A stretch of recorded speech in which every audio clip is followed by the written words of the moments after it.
Hello everybody, today I will show you the process behind prototyping a level in Godot, like just inside the engine so you can test it. And not just level, it's a track, right? You're prototyping a track and you do it with CSG shapes so you can test the track before actually submitting it to the game and before it being the final version. And then I'll go over how I do the rest of the terrain and not just the track. So yeah, pretty much what you're seeing right now is a preview of the final result. Like there are a bunch of trees, there is some terrain, there is a track, and yeah, I'll shortly go over how I do it. So first I start by making a path 3D node of the main loop that I have. So this I was planning to be the main road, basically the main part of the track. And yeah, here I pretty much just do it. Now I also add a CSG shape, I set it to path, and I assign the path 3D that's of the main road. So yeah, I do some renaming, and yeah, I pretty much just change the CSG shape so it kind of has some okay dimensions that I can drive the car on. Like this road piece should only be big enough so the car can be driven on it. This part over here is grass. Later I'm going to add another CSG path that subtracts from it. And actually, yeah, here I add it. So this is the second CSG path, and this one subtracts from the grass. And this is this uses a gravel material. So basically, I have the grass and then I have the cutout. So yeah, as you can see now, even in this early version and early state of the track, I still test it, and I can still do a playtest and see if the track feels well to drive on.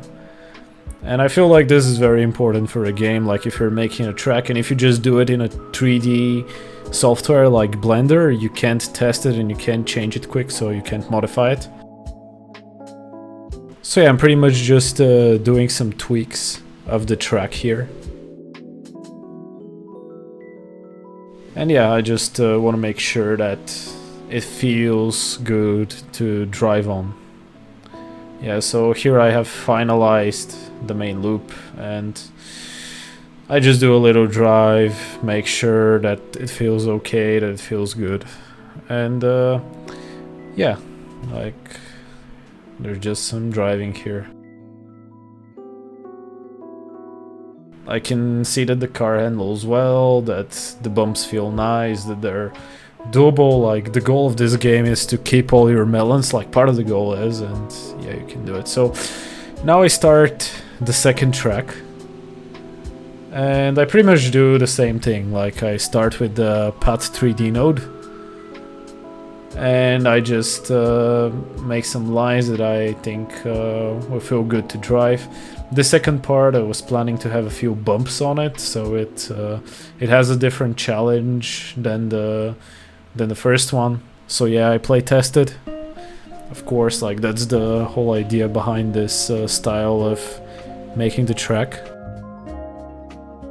So yeah, I see that the bumps feel kind of okay, that they're probably good enough. Like, I think I don't touch this version of the track anymore. Like, I think this is the final version of it. Like, I just plonked it there and I was happy with how it worked. So, yeah. I do some... Actually, I probably did some tweaks now that I look at the video. Yeah, I did some more driving and I did some more testing. So yeah, I also added some checkpoints. Like in Melon Rally, your goal is to collect all of the cones. So here I add a bunch of cones to collect, and I want to see if the level is possible with all the cones. So here I drop a melon, but it's okay. Now I add a third mini track. So yeah, or a third branching track. I don't know what's the correct way to do it. So again, I make a path 3D node, and yeah, it follows the terrain. I do some little tweaks, so I can make it join the track from there. Now, because of the way I've set up the CSG polygon, I can't really spin it and I was looking for a flat part of the surface to join the track on. So yeah, this is a potential like downside of this type of development, that you often like it's a bit problematic when it comes to spinning the CSG nodes, but there are ways to mitigate it. Like, I guess if I work on this model a little bit more, I'll probably get used to it. I'll probably get better at it. But yeah, here I just tweak it so it joins seamlessly, and then I add some checkpoints so I can finalize the track layout. Like here, I'm basically just finalizing the track. Like I'm just prototyping still at this point. I'm still testing stuff out. I'm still seeing if the track works well. And yeah, I'm adding some stuff.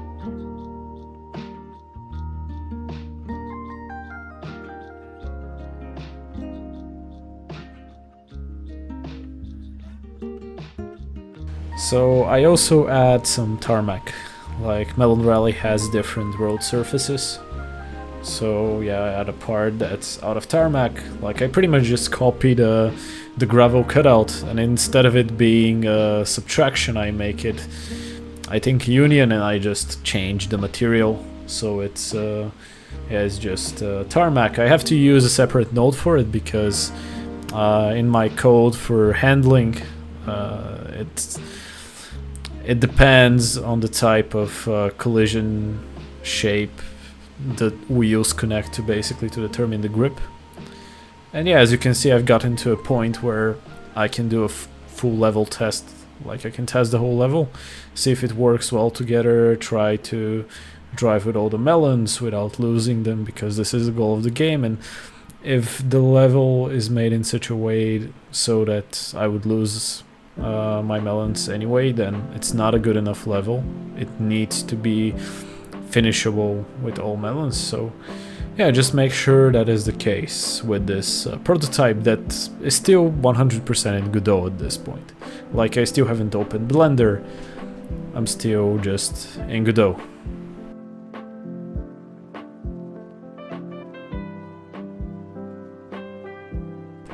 So yeah, now that I'm happy with what the track is, I'm gonna export it to Blender. As you see, first I start by making all of the nodes invisible that I don't need. I only keep the 3D meshes, and then I just export it as a GLTF and I save it in a folder. It's very important to set the visibility mode to exclude the invisible stuff, because Blender cries very bad. And I also don't use any image format because I don't want to export the textures. I set them in a different way. So yeah, now I'm in Blender, I'm importing the GLTF, and I pretty much have my track there. It's also important to change the view settings and to change the clip start, because this is a bigger model, it has a bigger scale, so yeah, you need to see at a longer distance and to not have clipping fragments. I also set the face orientation to on so I can see when my edges are wrong. And also here I get back to Godot and I set everything visible. So here I set up my Shrinkwrap modifier. I use it to connect the terrain to the track. I basically set a bunch of polygons on top of the track, and then I shrink wrap just only vertices that are on top of it, basically, to it. So as you're gonna see now, I'm going to raise this very high above the track, above its highest point, and then I'm just gonna move some vertices over it.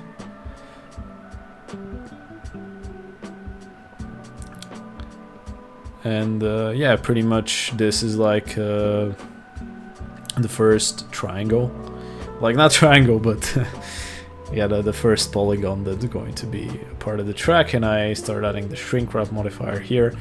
Now I actually selected the wrong 3D model here, but yeah, anyway, I set it to the Z-axis and negative, like that's the important thing here. And then it's important to select the correct target, because it's not gonna work otherwise.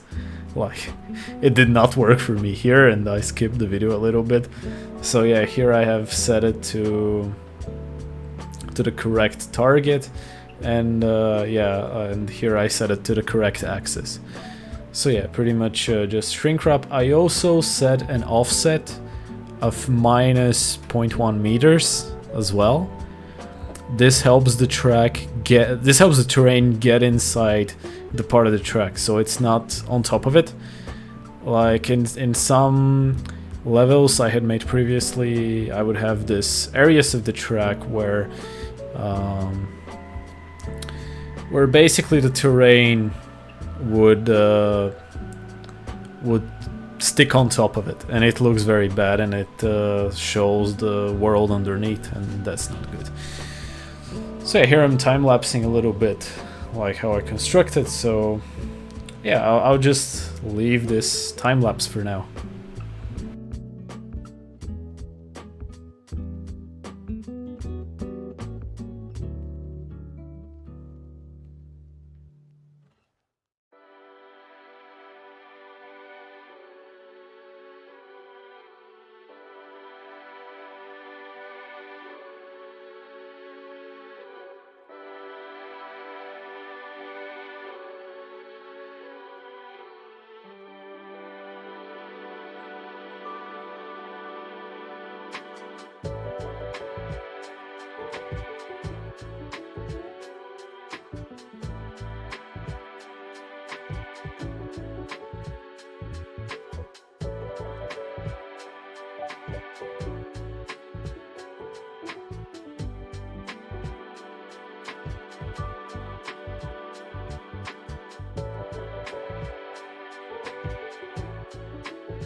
So now it's time to import the track to Godot from Blender.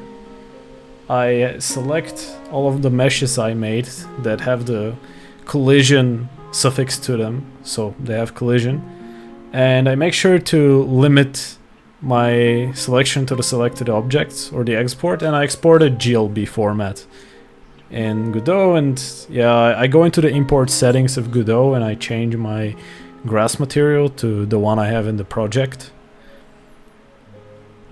And I pretty much just drag it into the scene and I change it transform to 0, 0. Because I had the collision suffix, this will have collision. So yeah, I just pretty much do some tests, see if it works well, if all the collisions are okay, and they're alright, everything is good. This is kind of the time where I would do some changes. Like in this scenario I did not do any changes to the terrain, but if I feel some part of the terrain is not working well with the game, I would go in Blender and I would change it. Now I'm just going to finish with the rest of the track. There are some outside points, pretty much the boundaries of the world, and the scenario of Melon Rally, these are sky islands. So yeah, I'll pretty much just extend it down and add some rocks, or not really rocks, I mean a rock texture to a part of the world that extends down. It's very similar to how you would do an actual island, with the only difference that there is no water. So yeah, I'm just pretty much finishing that. I'll let the video go on.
So now the part from Blender is ready. I just changed the rock material, that I just placed something pink that would be very obvious that I have missed it if I see it in the game. So yeah, I have the rock material and the track is pretty much done in Blender. Like, the rest of the work is to just add some scatter and to add the road signs, which were also part of the preview at the start.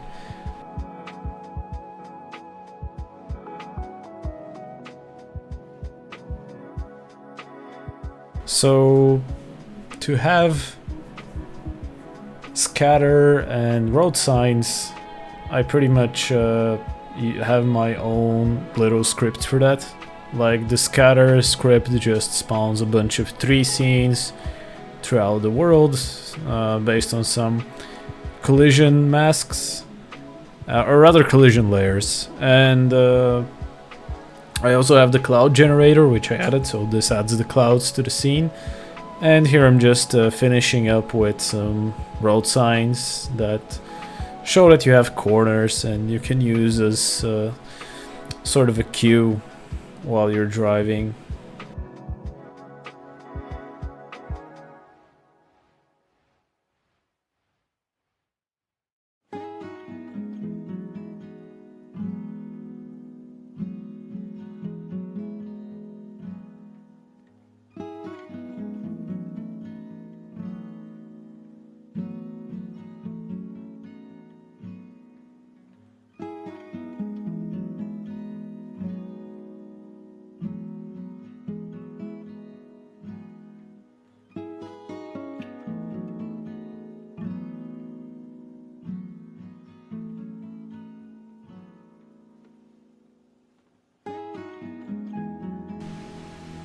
So yeah, at this point the complete level is ready.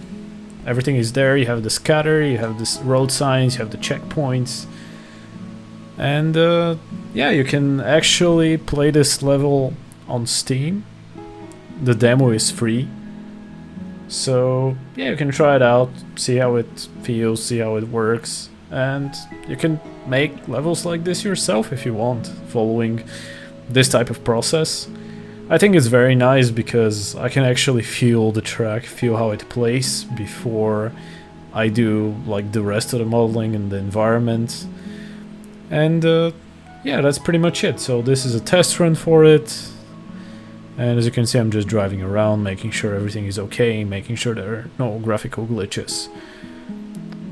And yeah, pretty much I have no more commentary. If you want, feel free to stay, watch the rest of the video.